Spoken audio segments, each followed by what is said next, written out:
Greetings. The title of this video is Finding Your Own Spiritual Path. And I was thinking about today how so many people are looking for the spiritual path, and sometimes they mistake the path that they need to be taking for someone else's path, or maybe they've been told that they're on the wrong path, but in reality they're on someone else's path.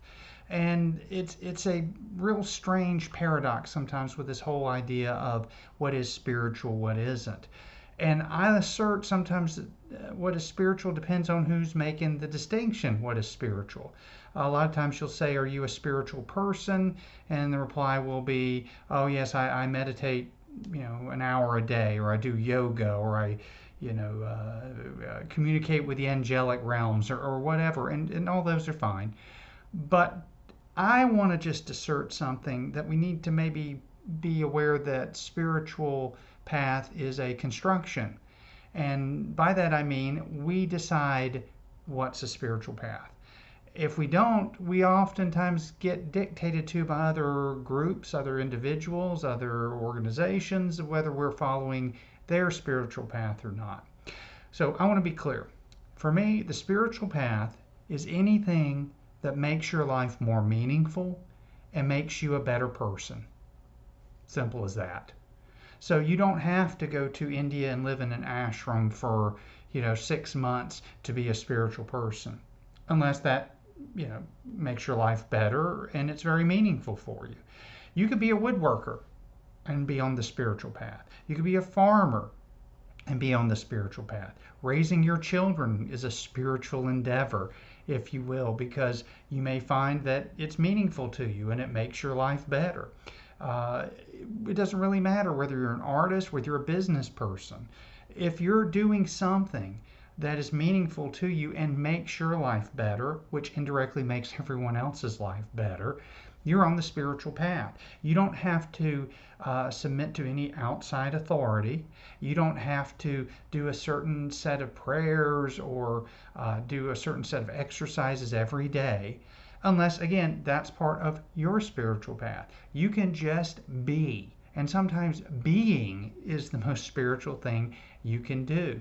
If you're a teacher, and every day when you get in the classroom, you feel like it's very meaningful to you and you are making your life better and indirectly your students' lives better, that can be considered the spiritual path. So don't get hooked in a lot of times to other people's ideas of what's spiritual. If you're not a vegetarian, that's okay. If you don't do 8 hours of yoga a day, that's okay.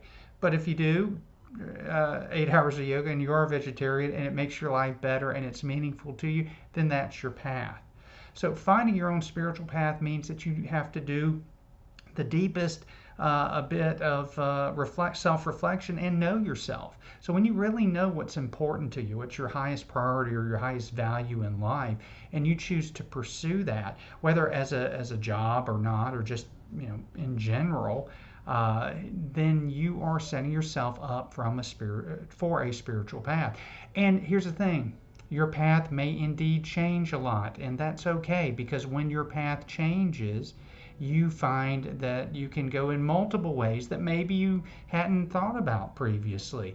It's going to change the older you get. It's going to change, with different periods, stages of your psychological development. And that's all okay because it's your path and it's your spiritual awakening, however you perceive it. If you're an electrician and that is so meaningful to you and you help so many people, and as a result it's helping yourself, well, you are indeed on your spiritual path. So take the pressure off yourself.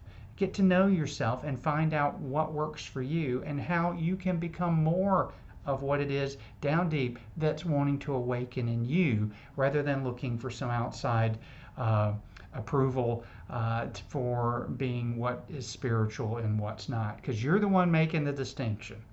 And when we're the ones making the distinction, then we can maybe rest assured that we might actually be closer to following what's most important to us. And as I said, making the world a better place. So if you'd like to share, what's your spiritual path and how it might be different than others, please, leave a comment, and also don't forget to subscribe, because I love to interact and share these videos, and hopefully we'll have a good dialogue as we go through on this channel. Thanks for watching.